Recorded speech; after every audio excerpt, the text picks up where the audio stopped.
അയ്യോ, നമ്മുടെ ജെനി മരുഭൂമിയിൽ അകപ്പെട്ടിരിക്കുകയാണല്ലോ. അവളെ ആക്രമിക്കാനായി ഒരു ഭീകര രൂപവും പിന്നാലെ ഉണ്ട്. ഈ കാർപ്പറ്റിന്റെ സ്പീഡ് കൂട്ടാനായി നമുക്ക് എന്ത് ചെയ്യാൻ കഴിയും? ഇവിടെ ഒരു ബാഗ് ഉണ്ടല്ലോ, ഈ ബാഗിനുള്ളിൽ എന്താണെന്ന് നോക്കാം.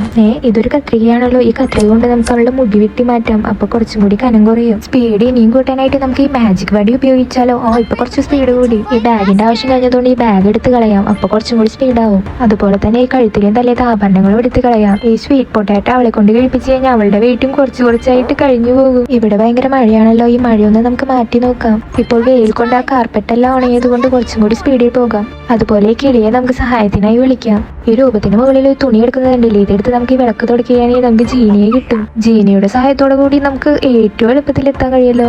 അതുപോലെ തന്നെ ഈ ജെമ്മുള്ള മാല ജീനിക്ക് ഇട്ട് കൊടുത്ത ജീനിയുടെ പവർ ഡബിളായിട്ട് മാറും. ഇനി ഒരേ ഒരു ട്രിക്ക് കൊണ്ട് നമുക്ക് ഈ ഗെയിം ജയിക്കാം. ഞാനൊരു ക്ലൂ പറഞ്ഞുതരാം, നിങ്ങൾക്ക് അത് കണ്ടുപിടിക്കാൻ കഴിയുമോ എന്ന് നോക്കട്ടെ. ഈ കാർപ്പറ്റ് സോളാർ എനർജി കൊണ്ടാണ് ഉപയോഗിക്കുന്നത്. ഇനി നിങ്ങളുടെ ഉത്തരം കമന്റിൽ ചേർക്കൂ.